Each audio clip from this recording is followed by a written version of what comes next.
What if the most powerful telescope in history has just revealed something we were never meant to witness? What if everything we've ever believed about the origin of the universe, about time, space, and the very nature of reality is now beginning to collapse under the weight of new, unexplainable evidence? The James Webb Space Telescope, designed to capture the faintest echoes of the cosmos's earliest light, has returned data so unsettling that a Nobel Prize-winning physicist has come forward with a chilling, singular message: this is not our universe. What exactly did Webb find at the very edge of everything? And why are scientists warning that these findings could rewrite the foundations of cosmology as we know it? Stay with us, because what you're about to hear changes everything. In a seemingly unremarkable corner of the sky, flooded with ancient light, the James Webb Space Telescope captured what initially appeared to be a simple yellow smudge. But when astronomers examined it more closely, their assumptions crumbled. That tiny glowing spot wasn't just another distant galaxy, it was the most distant galaxy ever detected, formed a mere 290 million years after the supposed beginning of the universe. But here's the part that defies logic. This galaxy is far too massive, far too luminous, and far too evolved to have formed so soon after the Big Bang. According to our current models of physics and cosmology, there simply wasn't enough time or raw material in the early universe for a structure like this to exist, and yet there it is.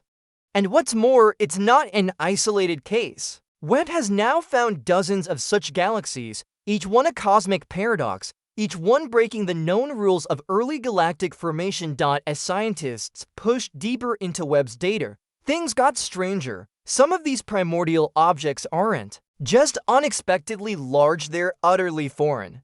Unlike typical galaxies, which convert about 10% of their gas into stars, Webb found at least 3 galaxies that have apparently turned 100% of their matter into stars. No gas, no dust, just raw, radiant starlight. That's not just unusual. It's considered impossible by every current theory of how galaxies form and evolve. This has led researchers to an even more disturbing question: what if these aren't galaxies at all? What if what we're seeing isn't a glimpse of the early universe, but something entirely different? Could these be structures from another dimension? Remnants of a previous cosmos? Or are we witnessing some form of intrusion from a neighboring universe? To understand why these discoveries are shaking cosmology to its foundation, we need to talk about the Hubble sphere and the observable universe. As space expands, the farther an object is from us, the faster it recedes. Eventually, objects move away faster than the speed of light. That boundary is known as the Hubble sphere. According to conventional wisdom, we shouldn't be able to observe anything beyond it. Yet we can, because the boundary of what we can observe is constantly stretching as space itself expands. Still, beyond that ever-growing edge lies a terrifying concept, a region of the universe that we will never reach and that will never reach us. And somehow, the James Webb Telescope is now detecting light from those unreachable zones, light that by all accounts should never have arrived. There is only one possible conclusion: we are seeing beyond the limits of our universe, and no one knows what's on the other side. Webb's data is pushing scientists to consider what once seemed unthinkable. What if the universe never had a true beginning? Some Nobel laureates are now openly questioning the Big Bang model. If galaxies could form faster than physics permits, if light can reach us from realms supposedly beyond our reach, if structures can appear that defy time, mass, and scale, then maybe our understanding is fundamentally flawed. Maybe the early universe we think we're seeing isn't early at all. Maybe it's not a timeline, but a fracture, point of overlap, where two universes collide or bleed into each other.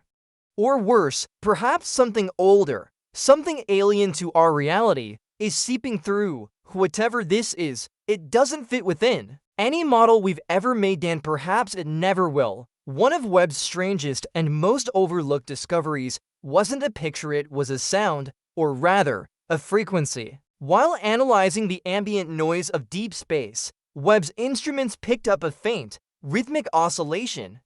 It didn't match any known cosmic phenomenon. It wasn't the pulsar, nor gravitational waves, nor distortions in the cosmic microwave background. It was something else, something regular, repeating with precise intervals, as if it were generated. Some astrophysicists have begun to call it the heartbeat beyond time. Others remain cautious, proposing that it might be the trace of exotic matter, something theorized to exist only beyond the physical limits of our known universe. But here's the unsettling part. This rhythm isn't random.